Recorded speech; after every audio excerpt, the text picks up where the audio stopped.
Welcome back into the den for Rambles, Rants, Razors. Episode 21. How you guys doing? I'm doing great. Got a bunch to talk about. Let's get into this. Real briefly, I'm going to be kicking off a Badger brush series. I'm going to do that separate from the synthetic series. Thinking of a couple different ways that I want to kick it off. And then it's not so much going to be a series, maybe like a mini saga, a mini series. Boar brushes. So I've been technically a wet shaver since 2012. That's when I got my first razor. I didn't really get into the hobby part of it till like 2015, 2014. Got my first brush in 2013, two of them actually in 2013, and they were both Boar brushes. I now have almost 20 Boar brushes and nearly 200 brushes total. Over the course of those years, I've seen a lot of great information when it comes to breaking in a Boar brush, and I've also learned the hard way that there's some bad information on how to break in a Boar brush. So I want to venture into that a little bit. And for that, I've bought I've bought 3 new Boar brushes, and then I'm going to take one of the Boar brushes that Frank Ming at Frank Shaving gave to me. He gave me, 16 brushes. I'm going to keep one of the Boar brushes. So I'll be doing this experiment with 4 brushes. The Semogue Toga, I purchased this. The Semogue Excelsior, and the Semogue Owners Club in the ivory handle. All 3 of these, believe it or not, are different fibers. They're all Boar, but different grades of Boar. So we'll be talking about that in that series. And I'll also be sharing with you guys some of the problems that I ran into with different break-in methods, and sharing with you my philosophy of breaking in Boar brushes. And with everything, doesn't mean I'm right, doesn't mean I'm wrong. It's just the way I do it, what I've experienced, and what I've learned from those experiences, and sharing them with you. So if any of it works for you, great. If it doesn't, great. Next, giveaway winners. Let's get that out of the way, because here in a second, we're going to get a little juicy. I'm going to try not to get juicy. First up, still got a few giveaways going on. Still have a few giveaways to kick off, including gift cards. First, let's start with, it was the Mula First Impressions video. The soap winner from that, we had 39 entries. Thank you, gentlemen. I appreciate you guys' support. I don't say thank you enough, but I really do appreciate all of you, whether you comment or don't comment, whatever you do. I appreciate your support, even just watching. I always say that I'm happy when one person watches, and I'm even thrilled when 2 people watches, because that means that one person watched besides my mom, and hey, that's a victory. And it's probably one of my sons, but love y'all. Number 33, Adam Barbera. You win the soap. Link tree is in the description, guys, for all of these. I'll have everyone contact me. My link tree will give you different ways of contacting me. What is preferred is Messenger, but whatever is best for you will work for me. If I don't get a hold of you within a day or 2, comment again, and I will get back to you. You have 2 weeks to respond from the day that I publish this video, and I plan to publish it today, Sunday, the 25th. So Adam, number 33, you won the soap. I was going to do just 1 scoop giveaway, but I have 3, and I decided to do 2 winners with this one. I have the 2 scoops from Hendrix Classics that have my face on it, my mug, and then the one is the spade. Number 20, Peppered Horses, and number 18, Paul Walton. You both want a scoop? Contact me. I will throw that in the mail and get it out to you. Whoever contacts me first gets first pick. There's the 1 spade scoop with HC&C on it, and then the 2 with my face. And those face ones are like limited edition. This is limited edition, baby.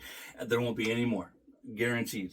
There won't be any more. That was that surprise thing that Pete sent me. I love it. It's awesome. But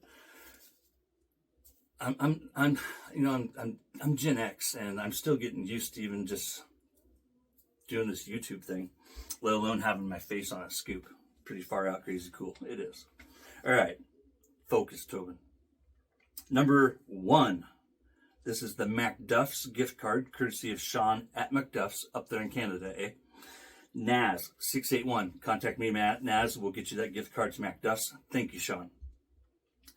Subtle Art gift card, Conus only. I'm 99.9% repeating sure that this winner is in the States. Mr. Z B18. That should be Brian. Number 17, Mr. ZB18, you win the gift card to Subtle Art Soap. Next video is my Razor Emporium Old School review. In that video, we had the $100 gift card, courtesy of Matt Pisarcik at Razor Emporium, and we had the $50 gift card to Phoenix Artisan Accoutrements, courtesy of Doug, Fran, and Hux. Thank you, guys. The winner, we had 53 entries. Thank you. Mind-boggling. The winner of the Rex gift card, the Razor Emporium gift card, the one Baba. That's Rod, right? The one Baba. Contact me. We'll get you the $100 gift card to Razor Emporium. That's freaking awesome. Congratulations, brother. Next, the PAA $50 gift card. Trey Stanley. Trey, contact me and we'll get you that $50 gift card to Phoenix Artisan Accoutrements. Thank you again to the companies that donated, and thank you guys again for your support. All right. Love me, right? I love you. All right. We're still going to love each other after what I got to say next, right? Okay, good. I don't do politics on this channel, and I don't do religion on this channel. Hell, for the most part, I try not to even talk about college football, and I'm crazy about college athletics in general. My daughter right now is watching the Oregon Ducks play the New Mexico Lobos soccer out there on the television right now. So if there's any screaming, it's probably because the Ducks just scored a goal. That's soccer, football for you across the pond. So I even try and leave that out just because this is a shaving channel. Now, why am I mentioning it, even though I just posted about it last week? The reason why is Frank, the artisan at Strike Gold Shave, and a guy that has been in this community for like 15 years or something like that. He's one of the OG artisans. Strike Gold Shave has been around forever. He has done soap tributes to a variety of people, from Frank Sinatra and the Rat Pack, J. Edgar Hoover and the FBI, Franklin Delano Roosevelt, Abraham Lincoln, Bill Clinton. The list goes on and on and on. Jackson. And then he also does, soaps that aren't presidential themed. Like we got Commando up here, and we have Shave Line NBD. My personal favorite political soap that he ever released was one of the most recent ones that he did, and that was Three Ring Circus. That's the one he did for Congress. No, that was the Shave Dad collab. I'm just being a wise guy. Three Ring Circus. Ha ha ha. That dad joke was free. You're welcome. So why I'm bringing this up, Frank is joining us for a live September 1st, this coming weekend. In that, I will be very strict about no politics. Talk to him about the weather, anything and everything, but we're not going to go into politics. And why I'm saying that, in case you don't know, he is releasing, right now it's Knockout. That's a Shave Dad collaboration. I should have that Tuesday. But an upcoming release that is in the works, in case you haven't heard about it, is DJT, Donald J. Trump. All these presidents are controversial. Bill Clinton was controversial. Abraham Lincoln was controversial. He was so controversial that he was one of 4 presidents that were assassinated. That's pretty controversial. DJT was almost assassinated.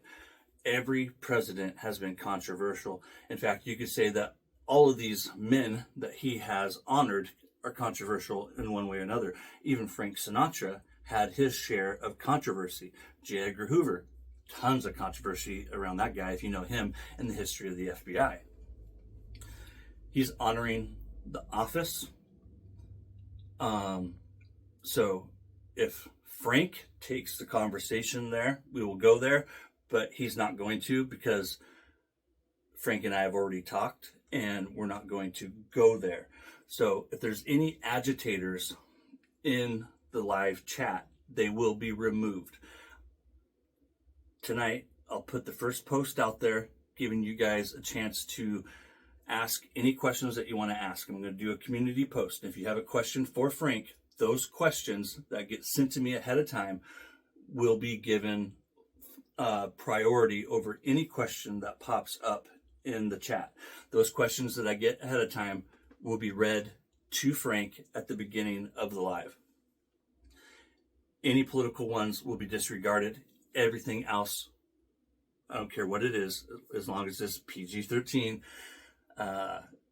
will be addressed to Frank. He is a guest on my channel. We're going to treat him like a guest, and we're going to be respectful of people who are with us. That is a shave channel, and that is what my content is about, is shaving, taking you guys out of your world, bringing you into my world, sharing with you shaving related stuff, and hopefully in the process of doing so, you forget about the cares and the stresses in your world. You know, when I'm in the shower, I'm thinking, right, always. When I'm sitting on the porcelain throne, I'm thinking, and the worries of the world in both of those places in the bathroom are coming at me a million miles an hour.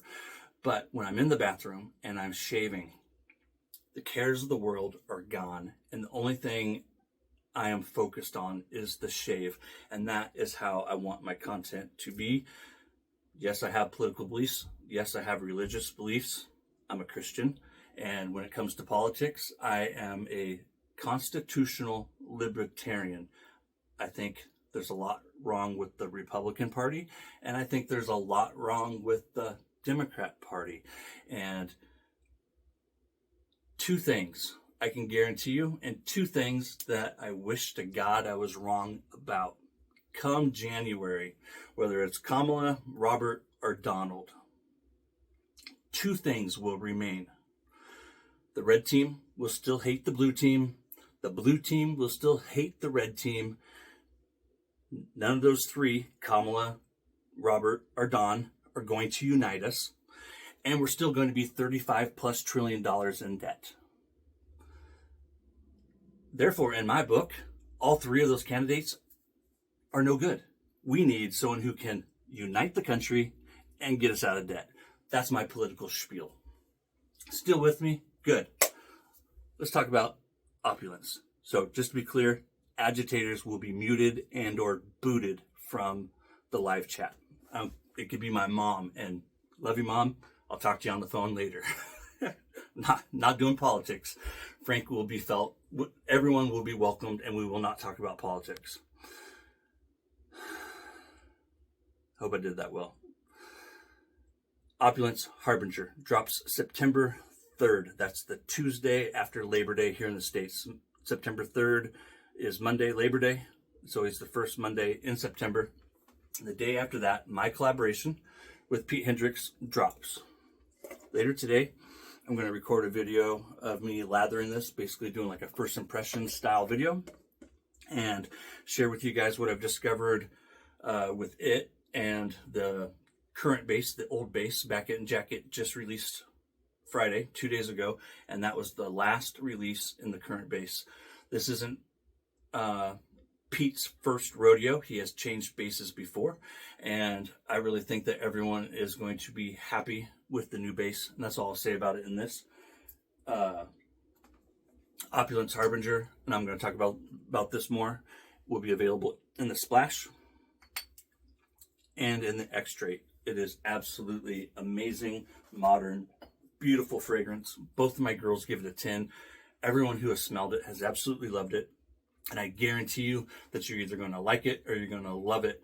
There's no hate it about it. I truly believe that it's one of those fragrances, and that's why I chose it, is because it was just so damn good.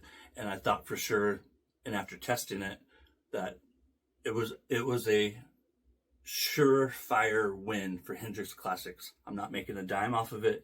This is just for the passion, for the love of the hobby. It was so much fun. I did the name, I did the label, and I chose the fragrance. Opulence, Harbinger, abundance on the horizon.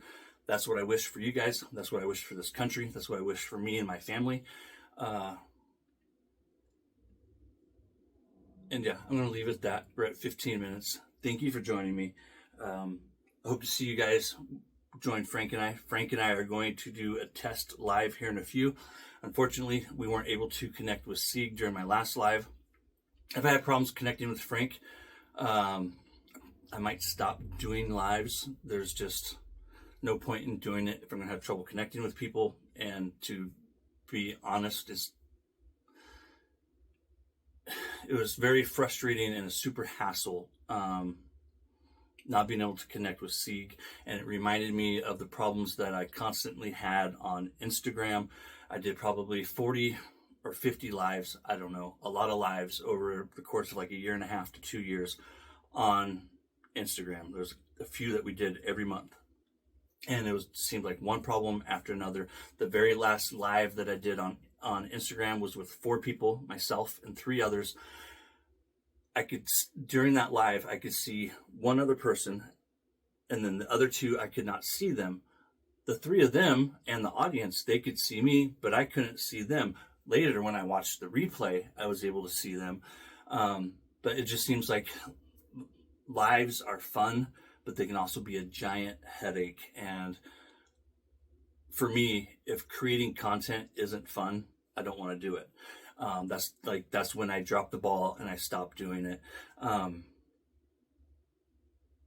And that's one of the reasons why we lose so many great content creators, is because it's so much work. I think of 2 guys that I used to watch religiously, and more of the more recent guys, Greg Tardif and Chris, IMCDB. They both quit doing it, I think, in my opinion, because it was no longer fun. It became a chore. And for those of you who think that we're getting rich doing this, we're not getting rich doing this. If people were getting rich doing it, content creators wouldn't just drop off. We're doing it for the love of the hobby, because we enjoy doing it, not because we're getting rich. If I wanted to get rich creating content, I would not choose wet shaving. That's the truth. It's little big things, like keeping everything in focus. Take care, man, and I'll see you next time.